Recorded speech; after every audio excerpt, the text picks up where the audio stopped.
Okay. Um, this is something that I wanted to read it inside and translate as we go along because it's a very interesting source. It's part of a sefer that I'm learning in general, but I was kind of getting ahead of myself, jumping around, skipping around to different sections, and I came across a section which was very insightful and important, very relevant to the situation today in general, because it really basically outlines an important approach to Geula, what it is that specifically that we need to be looking out for to understand the situation. Because on one hand, you have this expression where it says "Liba lepuma lo galya." This is what this is talking about the arrival date of Mashiach. The calculation for Mashiach's arrival. And it says, the Zohar says that Kosh Baruch Hu says that my heart does not reveal it to my mouth. Hashem may know about it; he's aware of it, and the date's known to him, but nobody else. Nobody else knows that final date the Mashiach is supposed to come, and yet people make all kinds of calculations, have made all kinds of calculations, and even hold to mitzvah to make such calculations at the end of days. And there's kind of like a contradiction here because on one hand it seems like no one can know but Hashem, and on the other hand it's saying that there's ways to actually know. So the Gra resolves it. The Vilna Gaon, he basically resolved it by explaining the following thing. There's actually the Shari Chachma who's explaining the Gra, who's already a parish on the Zohar. And it's a complicated topic, but it has to do with what was going on prior to Maaseh Bereshis. And this is what he says. Okay. I'm kind of cutting in the middle here just to save a little time, but "Bezen navi delibet lapuma lo gayim." This is we can now understand based upon what we just said, which we didn't say it, but he did it. But he'll come back and explain himself here, right? That my heart to my mouth is not revealed. The date of Mashiach eno she'enu rotzeh legelos, dei efshar legelos, right? Rather, the reason why Hashem hasn't revealed Mashiach's arrival is not because he doesn't want to. We got the impression that was the case back in Parshas V'Yechi, when Yaakov Avinu gathered together all of his sons and said, "Come, let me tell you what's going to happen, Achris Yamin, the end of days." And then, of course, he doesn't do that, and we've spoken about that a lot, and a lot of people speak about that a lot. The Gemara talks about, Rashi talks about it. What happened to that prophecy? So it says that that it was taken away. So it sounds almost like from that the Hakadosh Baruch Hu does not want to reveal the date. So why would Yaakov go ahead and try to reveal it anyhow? So he says it's not because Hashem doesn't want to; it's because Hashem can't, so to speak. And we say can't not because there's anything Hakadosh Baruch Hu can't really do if he really wants to do it, but he made Maaseh Bereshis according to certain rules, and he sticks to them.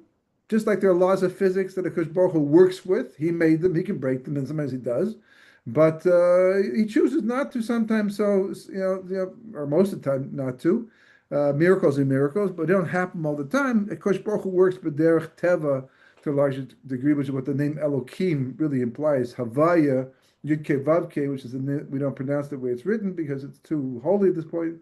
It's always too holy, but we're not holy enough. And that's always the Malam Teva Big, splitting the sea, the plagues in Mitzrayim, etc. Those are on the level of Havaya. But Elokim is a Kosh Baruch Hu doing miracles, but derech Teva. Now, in other words, miracles in such a way that we don't always recognize them unless we really look at them, really pay attention to them, like life itself, the miracle of birth. Talk about the miracle of birth. People still talk about the miracle of birth, but they don't always treat it like it's a miracle, as awesome as it may be. But that's Elokim, right? Shema Yisrael, Hashem Elokeinu, Hashem Echad. It's all one thing. That's the idea, right? So anyhow, so he says, the Ayin Mashik Tikkun Zohar. Take a look what it says over there in the Tikkun HaZohar. Lilibi Galisi Dehainu Ha'avos Umosh Rabbeinu Vasham B'Sfiris Tiferes Ulivrai Lo Galisi Lashar Havarim V'Sfiris. And he brings in parenthetically over here a very interesting pshat as to what these words actually mean. That my heart knows it, but but my mouth does not know it. He said, or actually, it says my limbs don't know. It's a little different text, but explains there that my heart refers to Yaakov Avinu, Avraham, Yitzchak, right, that those type of people, Moshe Rabbeinu also, which is a little bit unique in this respect, but that's because he was unique in himself.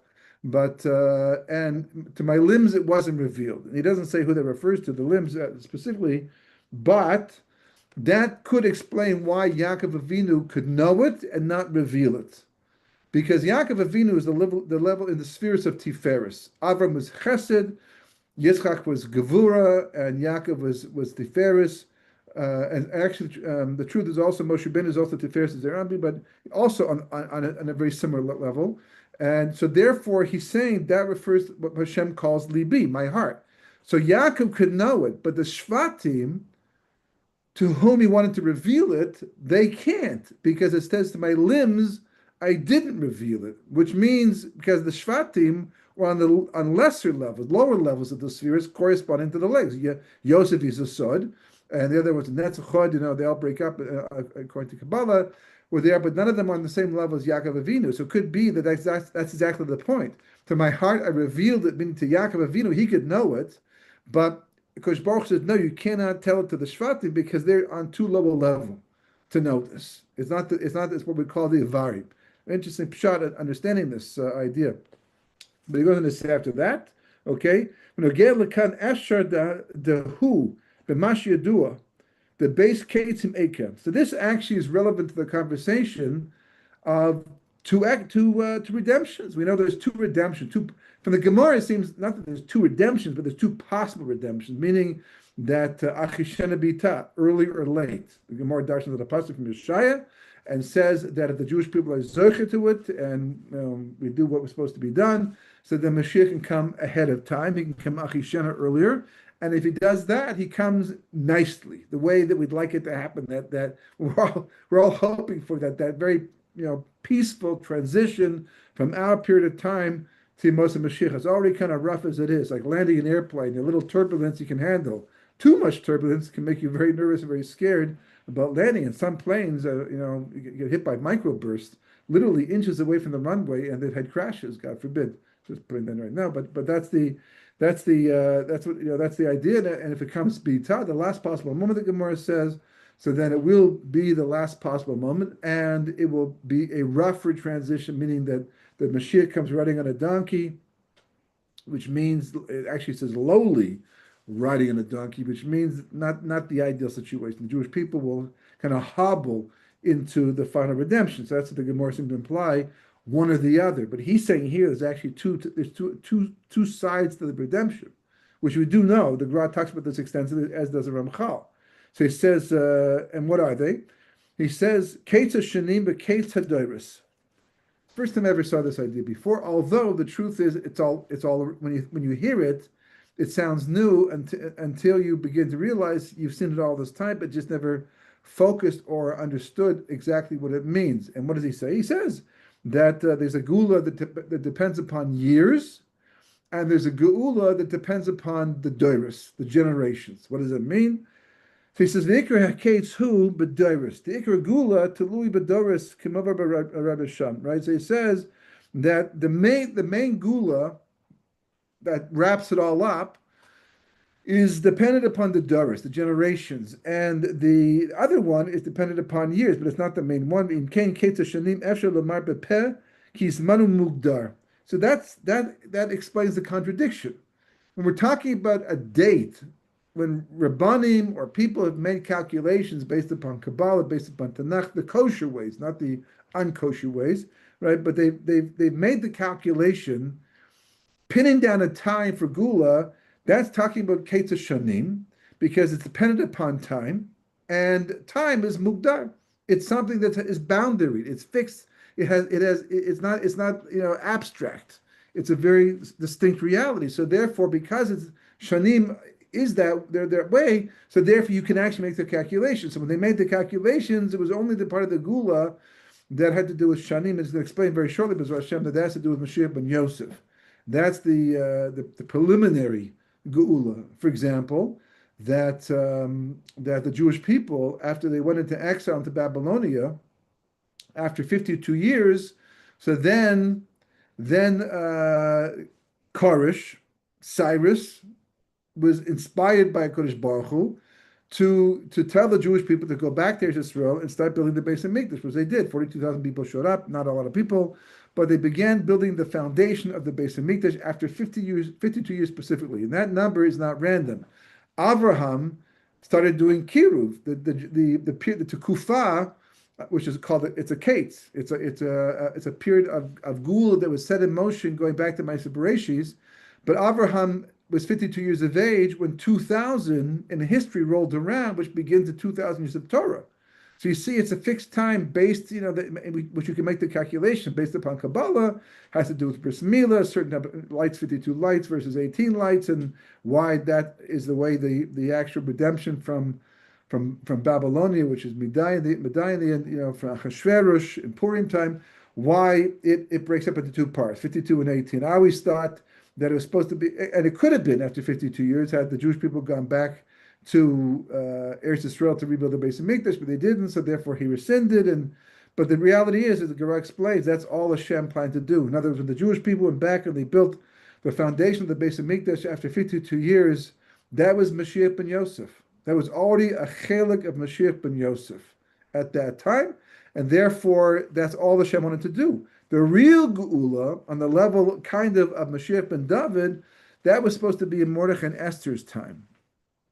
And it didn't obviously come to fruition completely because we didn't have a complete redemption, but that's the way it was set up. There was a potential, in Mordechai and Esther's time, the Jewish people had done sufficient tshuva. Really, truth has more to do with history than that at all. And really, the Doris, as we'll see. Anyhow, so this is the idea of Shanim, Mashiach ben Yosef. You can make the calculations. All the calculations of Achishena, according to this, are not about the early redemption, but about an aspect of the redemption that comes earlier, precedes it, which would explain a lot, because there's been so many calculations, so many rabbis have tried to calculate the date of Mashiach's arrival, and here we are. We're still, wandering the face of the earth, and we're still trying to get our act together in Israel, and we're still dealing with enemies galore, and they're building up again once against us. We thought that was all behind us now, and apparently it's in front of us again. And the reason is because 1948 was an aspect of Geula, but was never meant to be the final stage of Geula. If it was, it would have been. The fact that it was, it means it wasn't meant to be. Not just because we blew it, we didn't come back to Israel like we're supposed to come back. And we had a chance and rejected it. That is on paper what happened, but if you look at the conditions, that a person was late getting to the chasana because they left it a little bit too late. They should have got there a little bit earlier, and they left it a little bit late, and they came late. So a person says, you came late, because you left late. And the answer is no. The truth is that we left, as late as we left, we still were able to get there on time. Had there not been this unexpected car accident, God forbid, on the side of the highway that blocked traffic and slowed things down, and unanticipated, and that condition changed everything for us. That was hashgacha pratis. Obviously, we weren't meant to be on time. So a person could argue and say, yeah, but if you didn't anticipate that and leave earlier, because that can happen, you can go through life like, as the Gemara says, ain't sof l'davar. You can always find, you have to be reasonable about it, but also not be sloppy too. But the point being is that Kodesh Baruch Hu, he calibrates this. Everything happens in stages. There's a reason why in 1948 we got back the state, even though it was done through secular Jews, but we got back Eretz Israel, and it was certainly a cheluk of Gula. Without, you can't, although except for those who like to claim it's only a Maisa Sitra Achra, which we don't really have things like that in history, like that type of a thing. You don't have fake Geulas, except when people themselves make the wrong decision. But when you have that kind of hashgacha pratis, as Rav Dessler points out, that you have to see the hashgacha pratis in that. But on the argument is, if it was really a chelik of gula, so shouldn't it have led to the complete gula? And the answer is no, not at all. That's what he's saying. No, we're going to see even more about what this means in the end. All right, so he says. So therefore, it's possible to because it's mudar. Aval ketzadoris enushach lizman ela lahador. So he says, but the part of the kates, which means an end point of history, right? The part of of the gula process that depends upon the generation, that can't be revealed as a time because it's not dependent upon a time. It's like someone who says, you know, he applies for a course, enrolls in some kind of a course, and they guarantee you certain, degrees at certain stages and job opportunities, right? And it outlines, let's say, a 13-week progression. And at this stage, you'll get this. At this stage, this would be like that, right? And a person gets to the 10th week, and he says, "I don't understand. Everybody else around me is getting their degree or getting their opportunity. What about me?"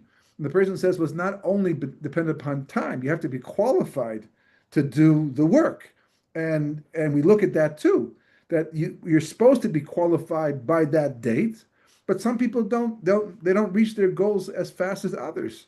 So you're not the only one, but we found other people who had to go a little bit longer. They couldn't stick to the time. It's dependent upon your development, and that depends upon you. And that could happen any day. It could happen today, it could happen tomorrow. You decide and how quickly you can develop yourself. So the Jewish people also have to undergo development. He's saying, when it says that the Gula is dependent upon Doros, generations, it means it's dependent upon the status of the Jewish people, not upon on time. If it was just a question of time, right, then time would run out and you'd have to bring the redemption. Which is true too, by the way. It's not really wrong. It's just that it's the reason why also the slavery has to be increased. Moshe Rabbeinu goes down to Mitzrayim, tries to feed the Jewish people. Things go south. They get worse. He comes back to Hashem and says, he says, ever since you sent me, it got worse. And of course, Baruch Hu doesn't say, "You're right, and I'm sorry. I should have told you about that." He said, "No, this is part of the Gula process." You know why? It was only dependent upon time, this would have happened. It was only a question of Kates. The Kates itself forced me to get involved in history, yes, but the Gula itself required the Jewish people to be at a certain stage of development when they left. Time would say doesn't make a difference, but Dora's generations does. So therefore, in order to be able to match up the generation with the time, I've had to increase the slavery to bring them up to speed. The same way, someone's working in an office, and it turns out they have a deadline, and people are working at a certain pace, thinking they have enough time to get to where they have to go, and in the end, turns out that the time is running out faster than they anticipated.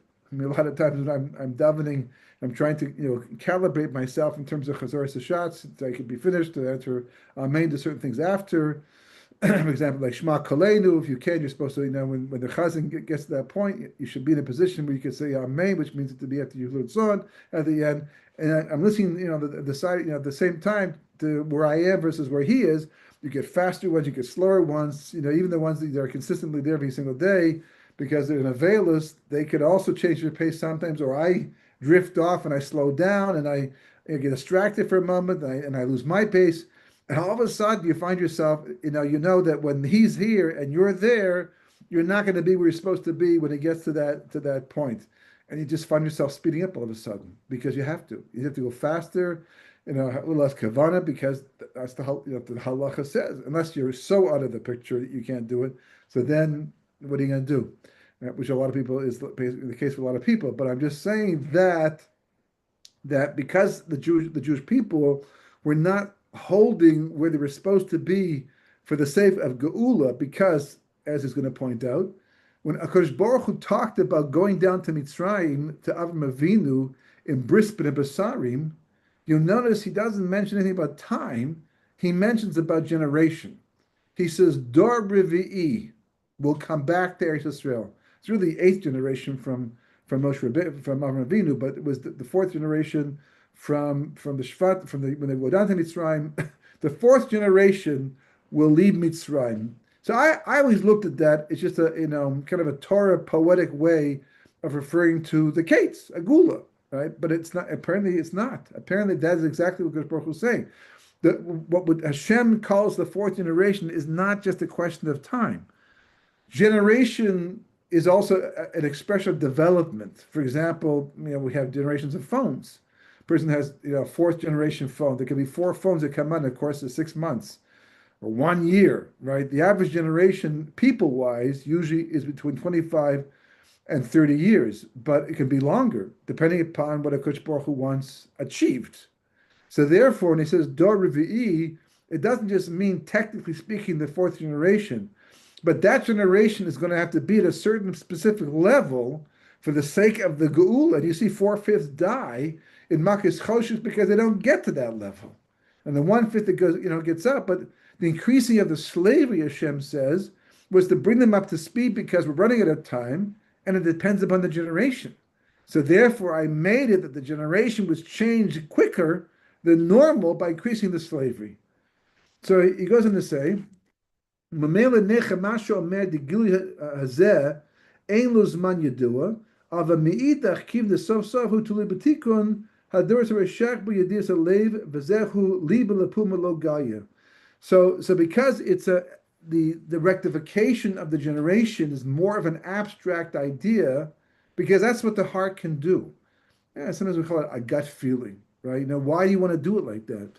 I don't know. I can't really articulate the reasons why, but I've got this gut feeling and kind of intuitive feeling, right? The idea of an abstract concept being in the heart doesn't require it to have boundaries per se.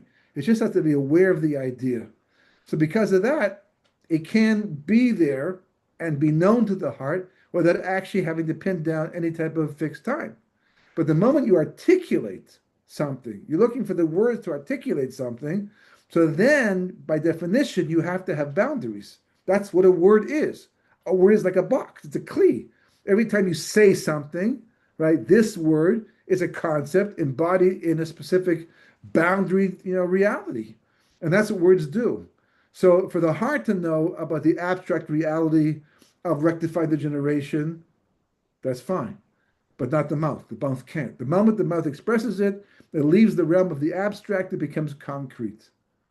And that's the reason why that particular date cannot, it's not just a Kodesh Baruch Hu doesn't want to, he can't, according to his own rules, he's not going to, because that would mean articulating it to somebody or something, and that's why Yaakov couldn't give it over. If Yaakov was only trying to give over the date of Mashiach ben Yosef, which Mistama he wasn't, right, then he would have been able to tell them the prophecy, and that would have been it. But the moment he knew it in his heart, he knew it, he was aware of it, because he's on the level of Tiferes, like Moshe Rabbeinu. But the moment he tried to articulate, to communicate it to somebody else, couldn't happen. There just wasn't words. Like sometimes when you know an idea and you're trying to figure out, what am I trying to say? How do I express this idea? You work and you work and you work and you work and you work. And it's difficult. And it's a big talent. And a lot of times it can take several words, a whole sentence just to get one idea out.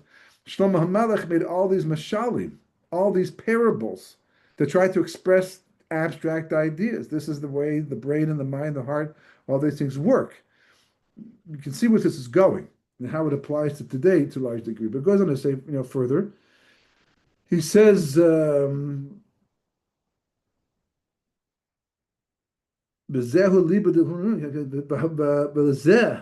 holech umeve'er tekufas hashani matai hu ra'ui lagula to elef hashishi aval ein hashani yadua dehi yechola lishtanot kenis la'el de'elo tali bezman ela b'dor.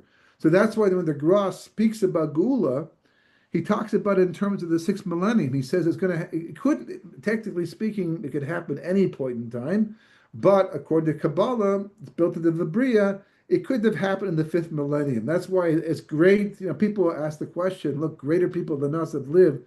The Tanoim tried to bring, Geula, and they couldn't do it. So why should it happen in our time? Well, you're right. In terms of merit, perhaps not.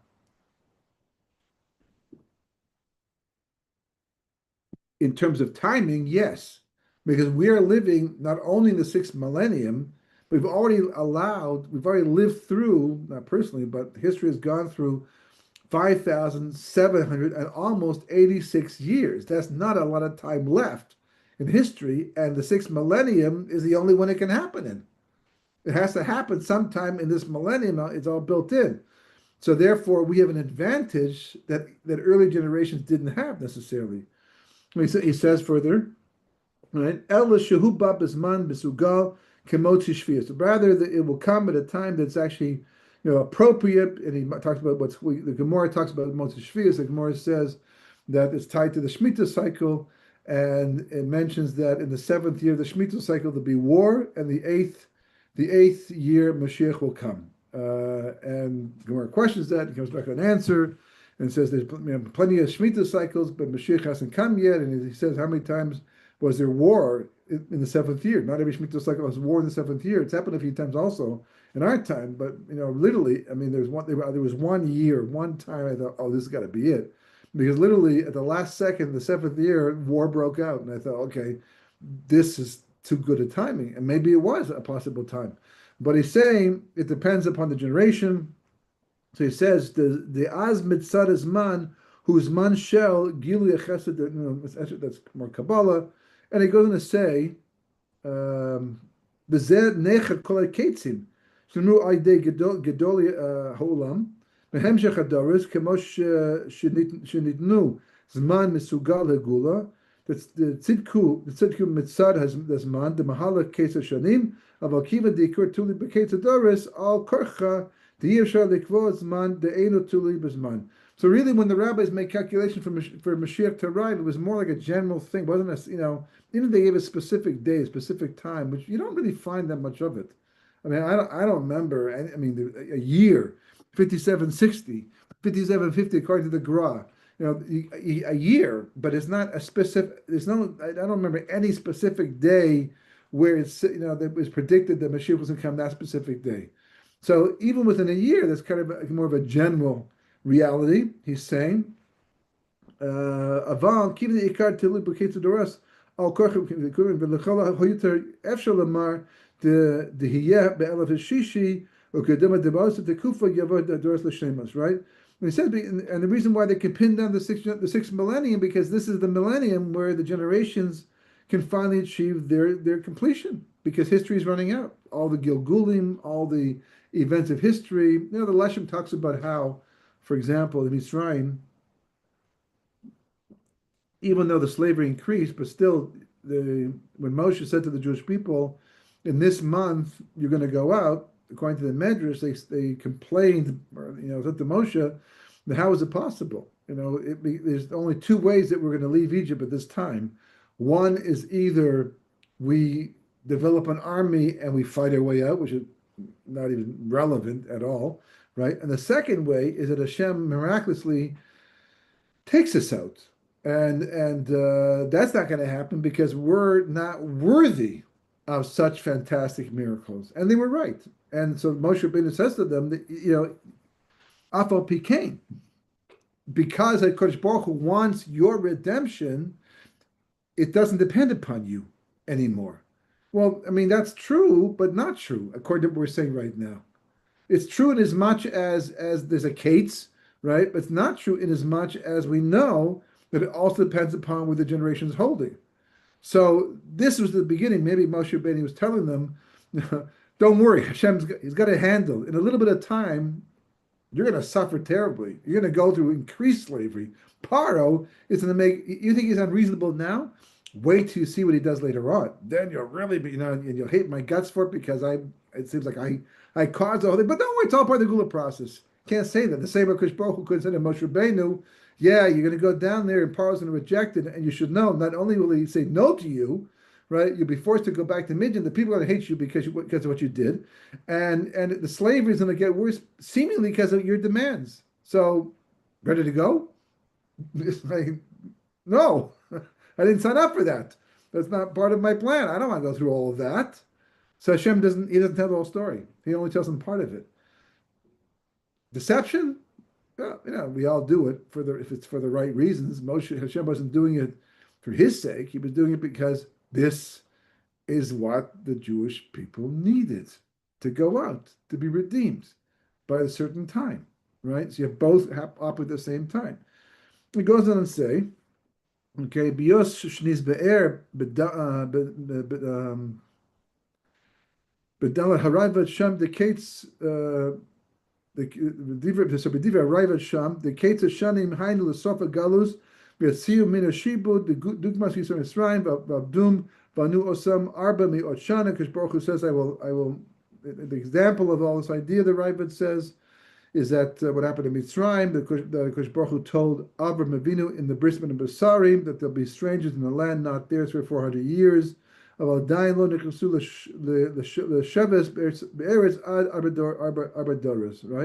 But they will not go back to Eretz Israel until the fourth generation.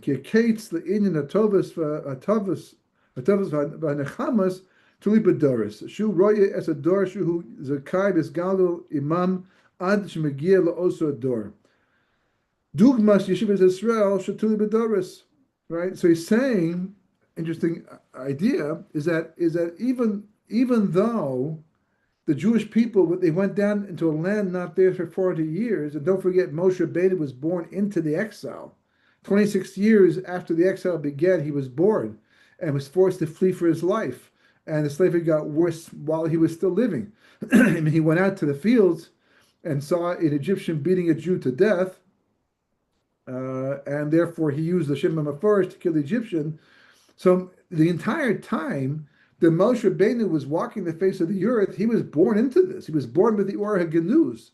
He was born specifically for the sake of redeeming the Jewish people in 79 years' time.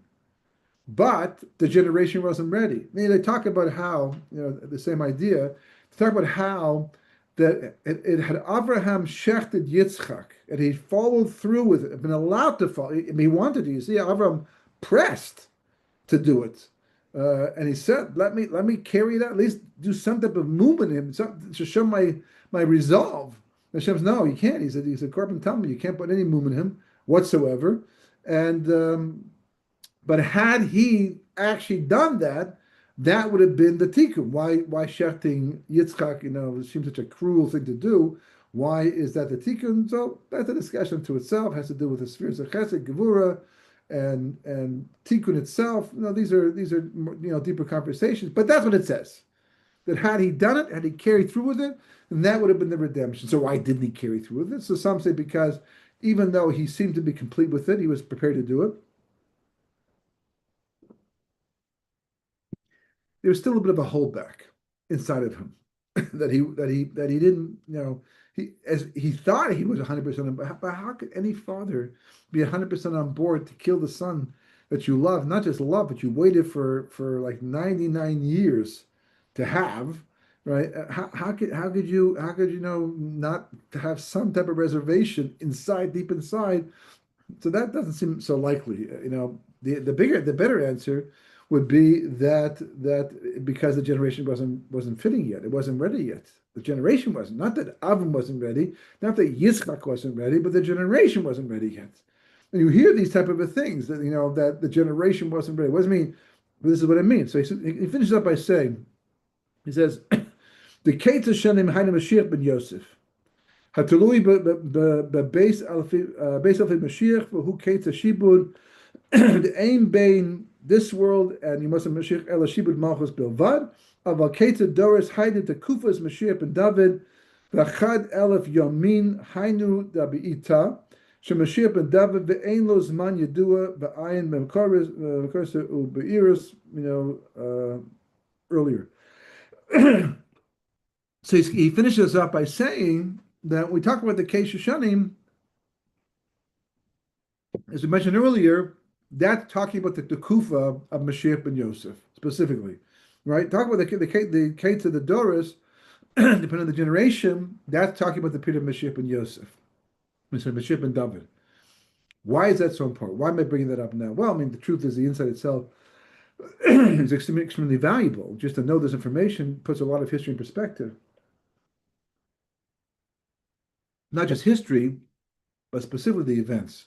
It's been a very troubling thing. I mean, I know myself personally, in the 1990s, going to the early 2000s, at least before the World Trade Center, I thought that was it. I thought anti-Semitism was dead. I thought it was finished, and that we're moving into a nice period of history, and that we were a very fortunate generation, meaning other generation, I mean, others died for us. The Holocaust happened before our time.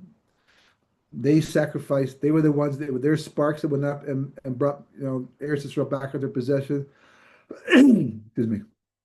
And it seemed like, we were the generation to transition into the Gula without much trouble.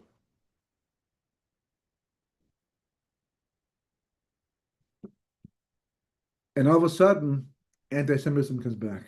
Not just comes back, but comes back with a little bit.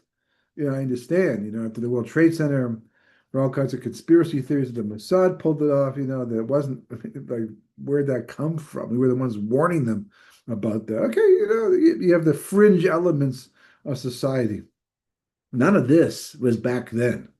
The early 2000s, the world seemed to pretty much still be on our side.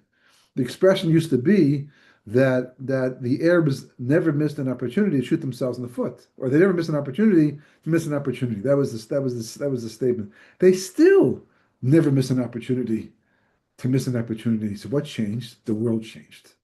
The world, the world is prepared to overlook and forgive them for all the crazy, dumb, and dangerous and murderous things they do just to get back at the Jewish people. Everything is so ill-based, so illogical. I mean, people don't take the time. Part of it just has to do with the zombiness of the generation. Smartphones and technology have softened people's minds. They're so used to being spoon-fed information, that they're completely manipulatable, and they believe everything. And with social media, a person has an opinion, and just expresses it, and all of a sudden 25,000 people buy into it. And the truth doesn't matter anymore. Which the Gemara says, made all these predictions that truth would be missing in the end of days. But everything just turned sour. Just like it just was so close to Gula, and yet no, didn't quite happen. And then of course it came October 7th. I mean, what 2001 was to the world and the states, October 7th was to Eretz Israel, the Jewish people. Because as bad as the situation was, that should never have happened. I mean, our security in the country should never, with the kind of technology we have, and the kind of awareness that we have, and the readiness that we're supposed to have, how could that possibly ever come to be? And a Simchas Torah of all times, right? A major shgacha pratis. And you wonder, like, what is it? So I always had a mashal, I fell back on in situations like this where it was like a person who takes a taxi to a destination. I felt that the gula was there, was ready. We were like somebody whose father bought them an apartment, furnished it, and got it all ready. And then the kid says, "I'm not ready to move yet." It's here, it's ready. Nah, I like where I am, right? But it's not where you're supposed to be. Yeah, I know, but I'm used to it. The guy sits in a taxi, gets to his destination. He's on the phone making phone calls, all kinds of stuff, hoping that he'll be done by the time he gets to where he's going, and he's not. And he pulls up, and the taxi says, "We're here. It's time to get out." The guy says, "Give me two minutes, right?" He says, "The meter's still running. It's ticking away." The guy is where he has to be. All he has to do is get off his phone, get out of the taxi, pay the taxi, and move on. Instead, he's sitting there, and the meter's still running, right? It's still paying. So it's like, I thought that was the Jewish people. Hashem brought us to our destination. We were there, not getting out of the cab. We're just, busy with all other kinds of stuff, distracted by the things that we're doing. And as a result of that, Hashem, you don't want gula, I'm not going to give you gula. It's like, make up your mind. I said the taxi a little bit longer. Keep paying the price. That was what I fell back on. This explains a lot, if not everything. This tells us, yeah, as far as 1948 is concerned, getting back to state and all the development that we've witnessed in the last 70 some odd years in Israel, absolutely remarkable, mind-boggling. That's all part of Mashiach ben Yosef. That's all part of the Gula B'Shanim. That's why it happened specifically that time, regardless of what the Jewish people are holding. 1948, a significant date in its own right, based upon Midrashim. That's all. That's right. But the Doris, we weren't ready yet for Mashiach ben David. The Mashiach ben Yosef part, that had to happen, and it did, because Baruch Hu made sure of it, and we've been witnessing it. We've been living with it. As the Gra explains, Mashiach ben Yosef is this kind of natural miracle, meaning that there are things that are happening all around you that make they make you marvel at what's going on, but there's still you see tractors. I was amazed. I just thought I actually saw it today too, and I thought the exact same thing. See it, a single tractor, big huge, these like shovel things, right? Digs up the ground, right? And you think to yourself, boy, it can take so long to build whatever he's building, and it happens. It might take years, but time goes by. The whole highway has changed.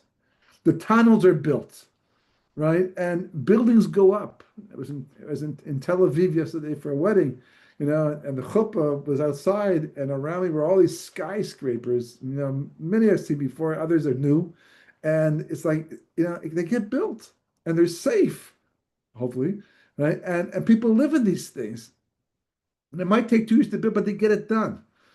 So the same thing as Eretz Yisrael, the Jewish people, it's all part of this Mashiach ben Yosef stage based upon Shanim.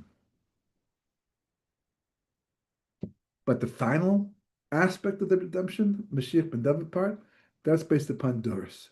That's based upon what the generation's holding at any given point in time. And that we don't always have control over. Clearly we don't, because so much is going on, that seems to be out of our control. To allow us, it's distracting out there and even dangerous out there.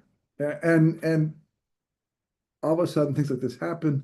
We have all this backlash and our lives become more difficult. You have to wonder, how bad is this going to get? Because we know how bad it can get. We know how bad it's got in the past, and we worry and wonder about these things. But this itself is the very clue and fact that shows you how much we are getting readied for Mashiach ben David. This is not the opposite of Gula. This is specifically exactly what happened back in Mitzrayim. You're witnessing the final part of the generational development, where the people have to go through certain things to be where they have to be at the right time to line up with the Kodesh Baruch Hu's plan for creation and Geula. We don't get much of a choice in it. It doesn't really consult with us. What we have a choice is how we deal with what's going on and use our time in the meantime, because we don't have a lot of it left. It's just an illusion that we can take our time. But things are changing very, very fast, very fast. Just go back and think yourself was like just even 5 years ago and where the world is today. And it just happens so subtly. And we sort of go with the flow and adapt ourselves to the situation as it goes along. But that's a mistake. You have to keep track of time and realize, the era of free will literally is coming to an end, because the generation is being pushed and pushed and pushed. That's what's going on right now. Now we no longer have to worry about the Kates in terms of Shanim. That's already been taken care of. That's finished. Now it's just the Doris, like the fourth generation of Mitzrayim. Moshe showed up. The people said, no way, no how. It just was not on the table as far as they were concerned. It wasn't real. They couldn't see any signs of it. Moshe says, no. And just like that, you'll be on your way out. Okay, it took a year. Took a whole year. Fine, right? But we've already had more than that. And as a result of that, right, that's why everything's going on.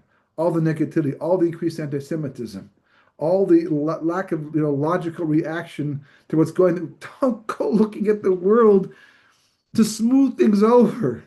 Don't be disappointed that some other country is now joined the embargo as if they're logically doing it. Everyone is being manipulated around the Jewish people to cook us, so to speak, to prepare us, to make us ready for the final redemption. One day we'll thank them. They won't want to thank you. They won't want to be responsible for having done the negative stuff. But it will be a positive thing because it will have brought us to the level of redemption. We should have shook Paro's hand on the way out. We should, thank you so much. Because of you, we're leaving earlier. Because of Hitler, Yamach Shmo, we have Eretz Yisrael. That wasn't his plan. Believe me, that wasn't his plan. The Arabs certainly didn't want to do that. But because of what he did, we got back Eretz Yisrael. Because Baruch Hu used him. He's not going to get blessed or rewarded for any of that. That wasn't his intention. Like the Romans and the Gemara and Avodah Zarah, wasn't your intention. But it was true. The process was the process.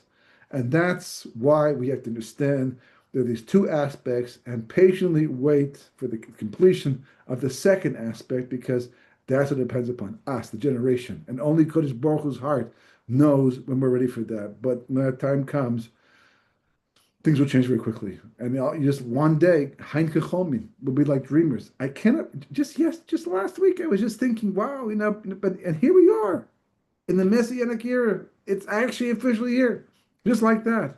Because when the generation is ready, of course, Baruch is going to bring it. And B'ezras Hashem, we should be see very soon. And peace for the Jewish people, and the world will wake up to the emes the way it's supposed to be. And we'll lead the world, we'll be the Or LaGoyim like we're supposed to be. And enjoy Kosh Baruch Hu directly in our lives as it's supposed to be. Shabbat Shalom.